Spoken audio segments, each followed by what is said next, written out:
Peace be with you and the mercy and blessings of God. Or to say that in Arabic, Assalamu alaikum wa rahmatullahi wa barakatuh.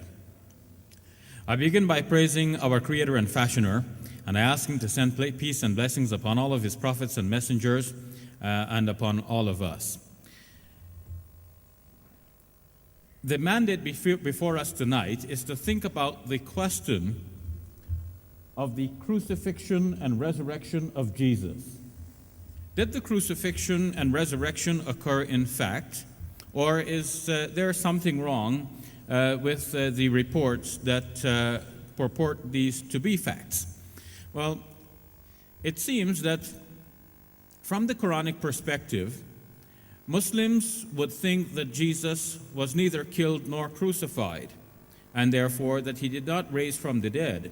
The Quran says in Surah 4, verse 157, وَقَوْلِهِمْ إِنَّا قَتَلْنَا الْمَسِيحَ عِيسَى ابْنَ مَرْيَمَ رَسُولَ اللَّهِ وَمَا قَتَلُوهُ وَمَا صَلَبُوهُ وَلَكِنْ شُبِّهَ لَهُمْ.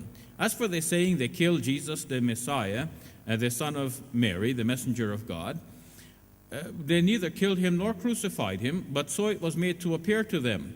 وَإِنَّ الَّذِينَ اخْتَلَفُوا فِيهِ لَفِي شَكٍّ مِّنْهُ. And those who differ about the matter are in doubt concerning it. مَا لَهُمْ بِهِ مِنْ عِلْمٍ إِلَّا اتِّبَاعَ الظَّنِّ. They have no knowledge about the matter, but only follow a conjecture. وَمَا قَتَلُوهُ يَقِينًا. They killed Him not for certain. The following verse says, بَلْ رَفَعَهُ اللَّهُ إِلَيْهِ. But God raised Him to Himself. وَكَانَ اللَّهُ عَزِيزًا حَكِيمًا. And God is mighty wise.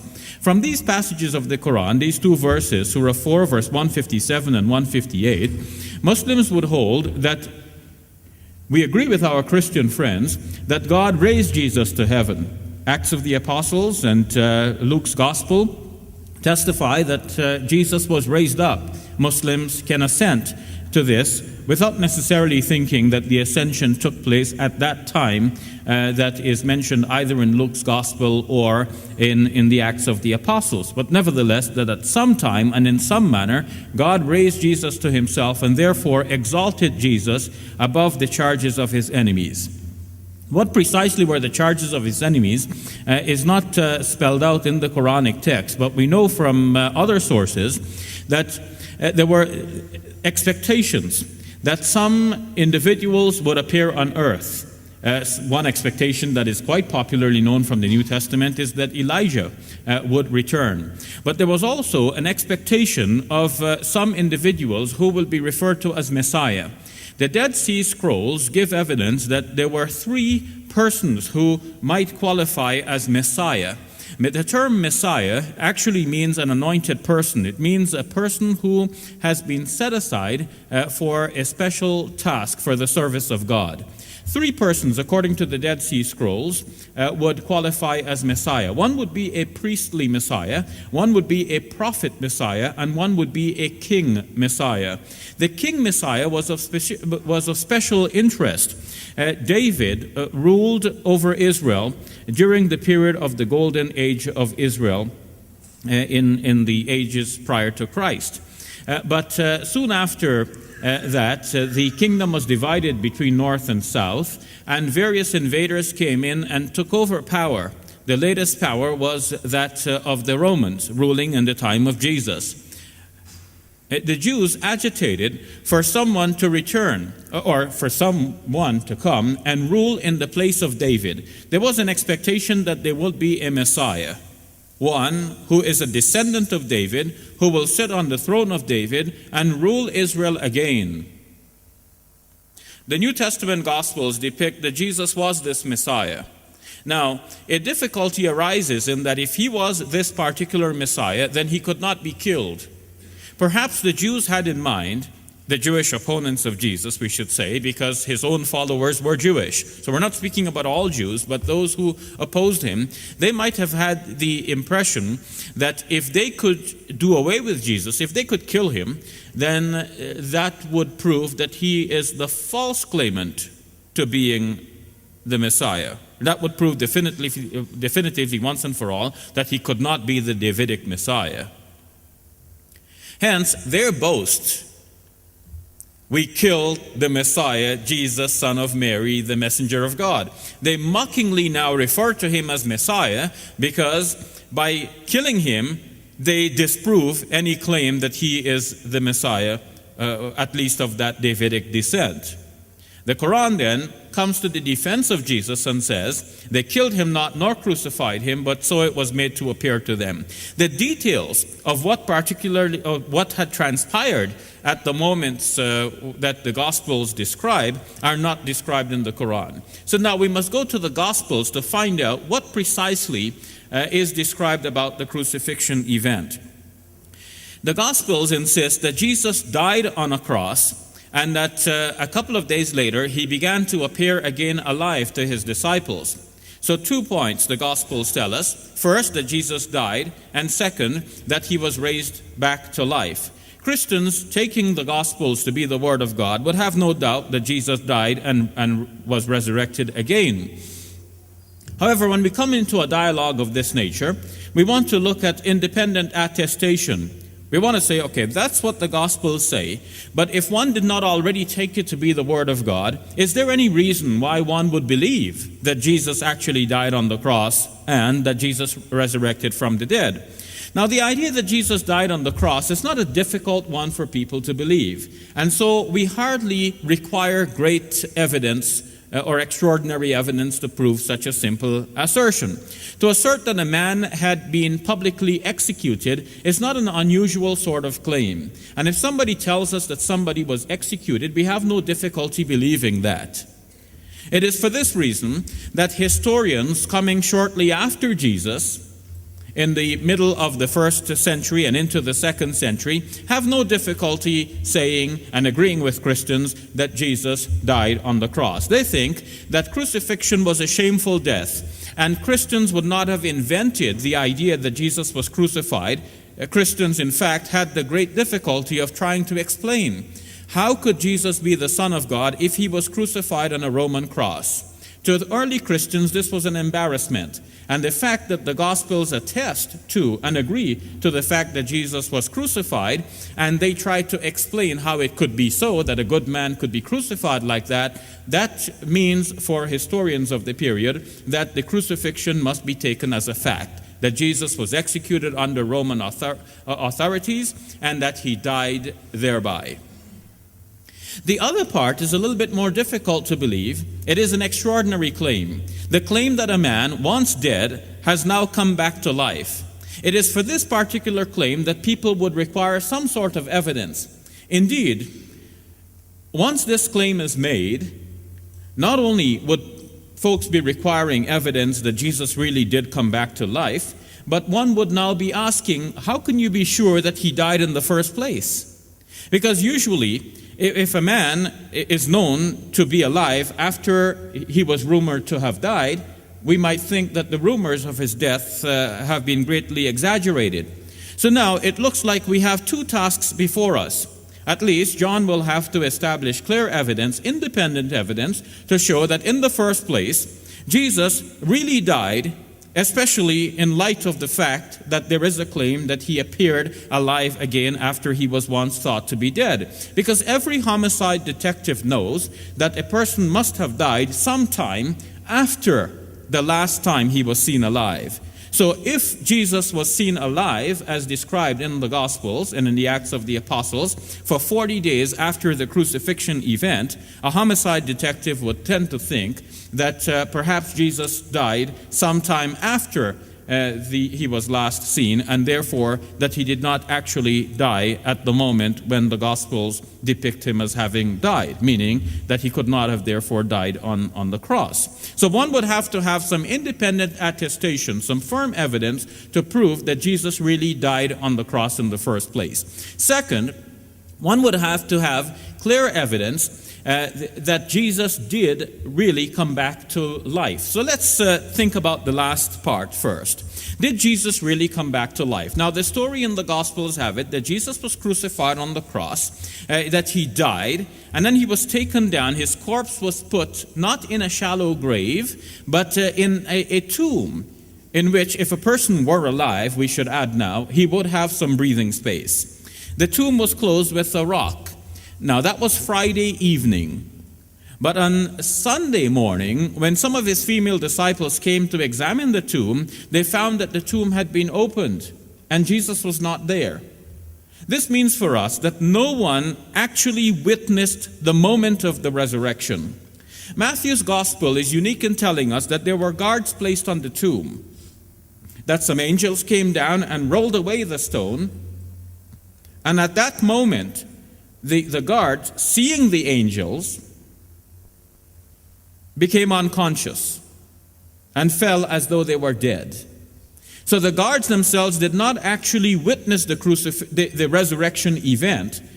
What knocked them out into unconsciousness was their sight of the angels. So we still have it that no one has actually seen Jesus coming back to life from the dead. But there are reports in the Gospels that Jesus began to appear to his disciples.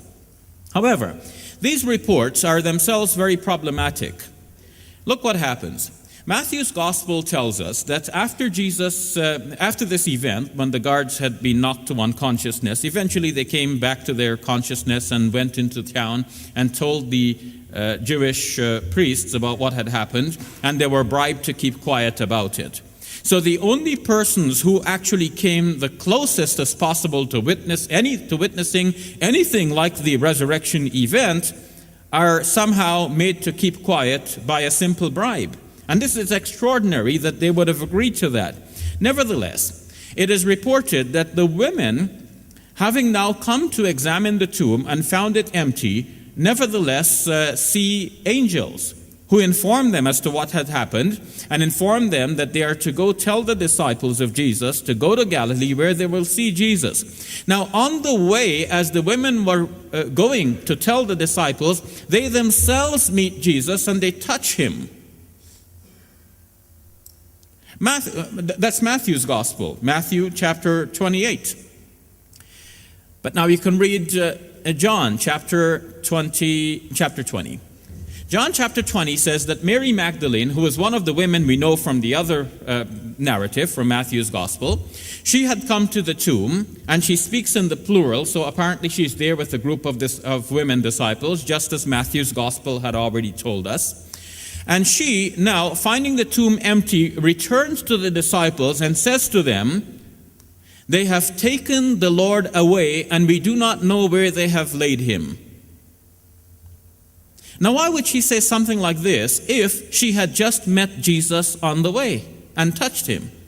Why would she say, "They have taken the Lord away, and we do not know where they have put him"? You see, Matthew and John have two different ideas about what happened on that Easter morning, that first Easter. And moments like this in the Gospels make us wonder if, in fact, we can depend on the claim that Jesus really came back to life after death. And many commentators, such as Raymond Brown in his 2-volume commentary on John's Gospel, says that the Gospels differ with each other in substantial manners regarding the time and place and to whom Jesus appeared. Well, let's think some more. We can see that Paul, one of the early writers of the New Testament documents, in his letter to the Corinthians, 1 Corinthians chapter 11, says that Jesus, having come back to life, appeared first to Peter, and then to the 12, and then to 500. Well, then, if we ask, when did Jesus appear to the 12? The answer has to be at no time, because there never by this time was a 12. There were originally 12 disciples, but Judas Iscariot had betrayed his master, and so we are left with 11 disciples, Judas Iscariot having by now been dead. So Jesus must have appeared to the 11. Indeed, Luke's gospel tells us that on that Easter day, when Jesus appeared to his disciples in the upper room, there were 11. So there were no 12. Moreover, John's gospel tells us that on the Easter evening, when Jesus appeared to his disciples, there were only 10. Well, John does not explicitly say there were 10, but he says that Thomas was absent. So, since Thomas is one of the 11, and he was absent, a simple math tells us that there were only 10. So here we have it. According to John's gospel, on that first occasion, there were 10 disciples. According to Luke's gospel, by explicit statement, there were 11 disciples. And according to Paul's statement, there were 12 disciples. Now we know definitively that Paul's statement is incorrect because there were no 12. And we're now at a toss-up between John saying 10 and Luke saying 11. Now we have reason for doubting that John is accurate here, because some commentators, such as the great scholar James Dunn, think that John and Raymond Brown, think that John has actually removed Thomas from the scene here in order to give us the drama of Jesus appearing to Thomas. The original story is that Jesus appeared to his disciples on that Easter day. And now John wants to give us a dramatic story about Thomas being absent, doubting the story, doubting that Jesus has now appeared to his disciples, so that Jesus a week later appears to them again when Thomas is present. And it is on this occasion that Jesus answers not only the doubt of Thomas, but the doubt of any doubting Thomas evermore. John has seen to it that no one will ever doubt the story. But in order for John to accomplish this, he has removed Thomas from the initial scene, and he has created another dramatic appearance. You see how the gospel writers write. They have certain theological views and apologetic purposes. They want to defend certain claims and certain beliefs. They want to promote those beliefs to us, and they tell us stories in order to promote those beliefs. So then, in sum, we can hardly put complete trust in these documents. At least this is how it would appear to me, and I'm sure that John, my colleague, will shed more light on why Christians would have complete confidence in the narratives as they are. So the Gospels really differ as to whom Jesus appeared to and when. What about where? The Gospel of Matthew, we've already learned, had it that Jesus said that the disciples are to go to Galilee where they will see Jesus. And indeed, eventually they do go to Galilee. Luke's Gospel has it that Jesus appears to his disciples right there in Jerusalem. And Luke's Gospel has it in chapter 24 that Jesus, having appeared to his disciples, specifically tell them that they're not to leave the city until they receive the promise from on high. And everyone agrees, and the Gospel of Luke makes it clear, and Acts of the Apostles, that the promise that is referred to here is the event at Pentecost, which occurs some 50 days after the crucifixion event. So if the disciples see Jesus on Easter Sunday, the first Easter Sunday, and they're to remain in Jerusalem until 50 days later, during which time Jesus does continue to appear to them. When did the disciples go to Galilee to see Jesus in Galilee as depicted in Matthew's Gospel? As James Dunn says in his book, Jesus Remembered, there simply wasn't enough time for the disciples to go to Galilee and see Jesus there and then come back to see Jesus as depicted in Luke's Gospel. And yet, the appearance of Jesus in Galilee as depicted in Matthew's Gospel is obviously the first time that Jesus is appearing to his disciples, because when they see him, they doubted. And it is hardly likely that they would continue to doubt after they have seen him numerous times as depicted also already in Luke's Gospel. So not only do the Gospels differ as to when Jesus appeared and to whom he appeared, but also they differ in where Jesus appeared. A further difficulty in the narratives is that when Jesus appears, he apparently is not recognized as Jesus from his appearance and voice. Think, for example, of Jesus in the garden appearing to Mary of Magdala. Mary speaks to him. He speaks to her. But she doesn't recognize that this is Jesus. She thinks that this is the gardener.